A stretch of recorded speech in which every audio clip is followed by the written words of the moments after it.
Federal agents storm a Florida apartment hunting for the mother of Minneapolis mass shooter Robert Westman.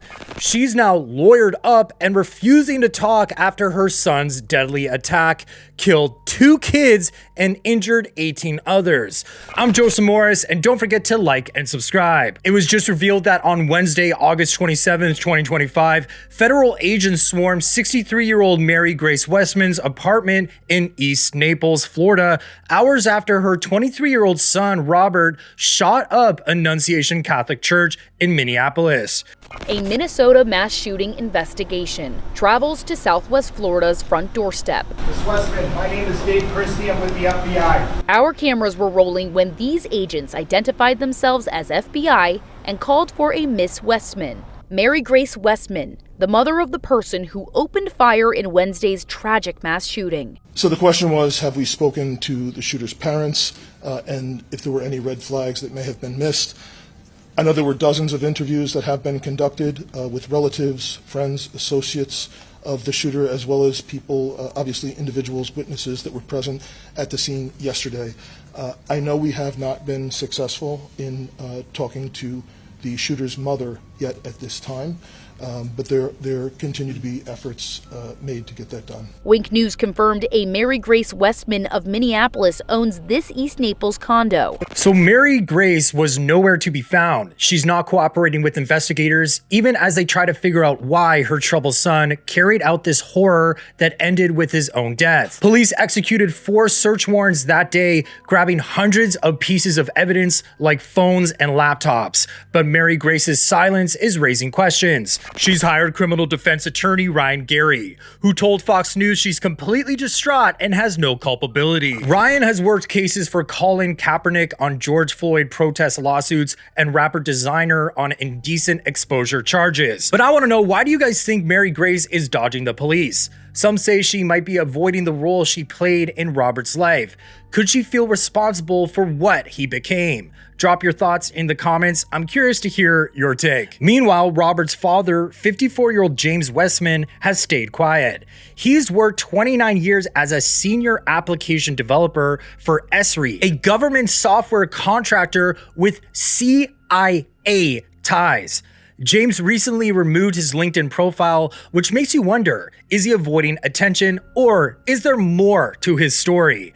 Could his high-stakes work have shaped Robert's troubled mindset in some way? Because let's rewind to 2020. At just 17 years old, Robert legally changed his name to Robin, and his mother, Mary Grace, signed off on it since he was too young to do it alone.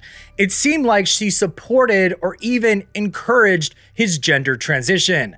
But in a chilling YouTube posted manifesto, Robert revealed deep regret, saying, quote, "I regret being trans. I wish I was a girl. I just know I cannot achieve that body with the technology we have today. I also can't afford that," end quote.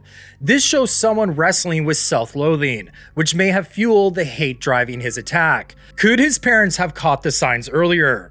It's hard not to wonder what they missed as Robert's life unraveled, especially since he'd been disciplined at his job at Rise Medical Cannabis Dispensary for being late and skipping shifts, right up until August 16th, 2025.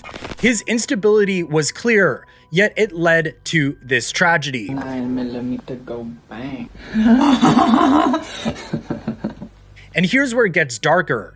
On that Wednesday morning, Robert opened fire through the stained glass windows of Annunciation Catholic Church during a back-to-school mass. He killed 2 kids, 8-year-old Fletcher Merkel and 10-year-old Harper Moisky, and wounded 15 other children, plus 3 older parishioners. Some are still in critical condition, with at least 9 in the hospital as of Friday, August 29th.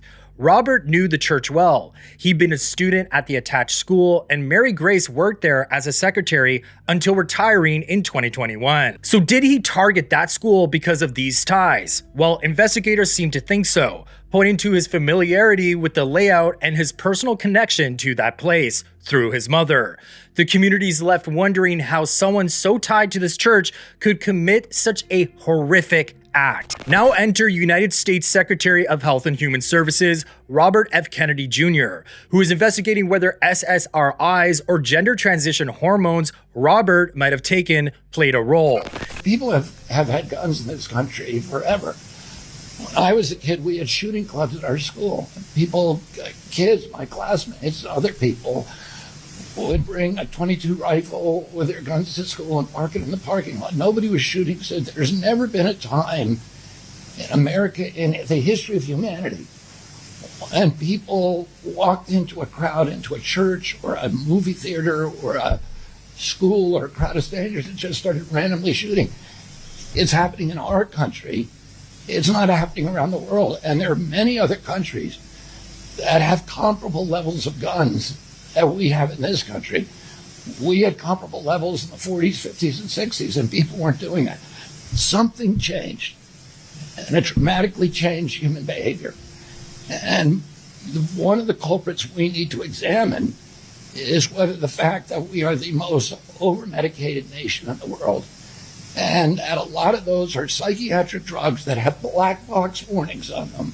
What do you guys think? Could these substances have pushed Robert over the edge and many others?